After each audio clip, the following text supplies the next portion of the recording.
नीम करोली बाबा के वो चमत्कार जिसे सुनने के बाद एप्पल कंपनी के मालिक भी हो गए थे हैरान। मार्क जुकरबर्ग दौड़े आए थे बाबा के धाम। आखिर कौन से है वो चमत्कार जो बाबा को बनाते हैं दिव्य और चमत्कारी? चलिए आपको बताते हैं कुछ अनसुने किस्से।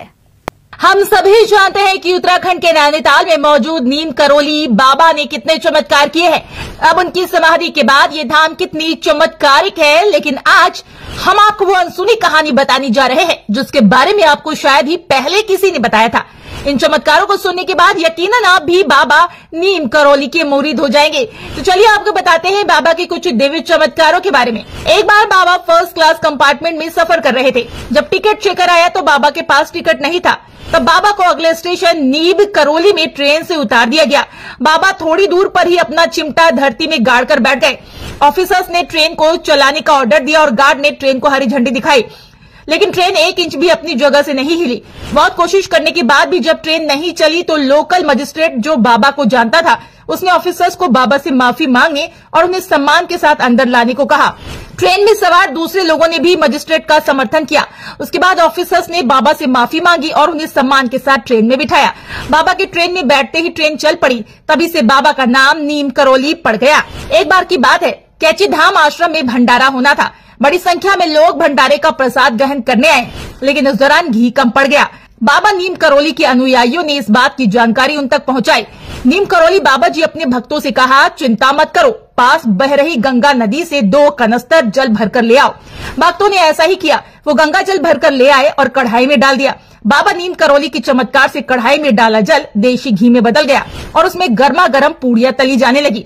सभी भक्त ये देखकर हैरान रह गए। दूसरे दिन बाबा के आदेश पर 2 कनस्तर देशी घी बाजार से लाकर गंगा मैया को वापस कर दिया गया और घी नदी में प्रवाहित कर दिया।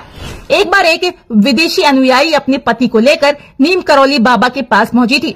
उस विदेशी महिला का पति बाबाओं को नहीं मानता था और न ही उसका धर्म में विश्वास था, लेकिन पत्नी के कहने पर वो यहाँ आया था। वो व्यक्ति आश्रम और नीम करोली बाबा को देखकर सोचने लगा कि इन साधारण से व्यक्ति के पीछे मेरी पत्नी पागल है।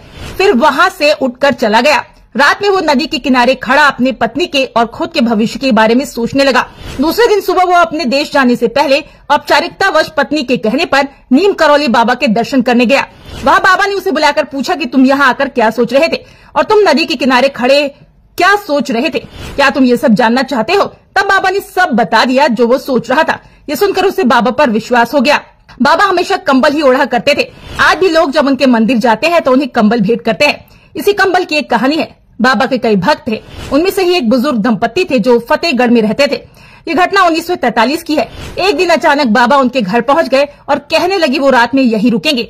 दोनों दंपत्ति को अपार खुशी हुई, लेकिन उन्हें इस बात का दुख भी था कि घर में महाराज की सेवा करने के लिए कुछ भी नहीं था। हालांकि जो भी था उन्होंने बाबा के सामने रख दिया। बाबा वो खाकर एक चारपाई पर लेट गए और कंबल ओढ़कर सो गए। दोनों बुजुर्ग दंपत्ति भी सो गए, लेकिन क्या नींद आती। महाराज जी कंबल ओढ़कर रात भर कराहते रहे। ऐसे में उन्हें कैसे नींद आती?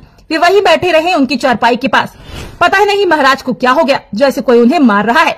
जैसे तैसे कराहते कराहते सुबह हुई। सुबह बाबा उठे और चादर को लपेटकर बुजुर्ग दंपत्ति को देते हुए कहा, इसे गंगा में प्रवाहित कर देना, इसे खोलकर देखना नहीं। दोनों दंपत्ति ने बाबा की आज्ञा का पालन किया। जाते हुए बाबा ने कहा कि चिंता मत करना, महीने भर में आपका बेटा लौट आएगा।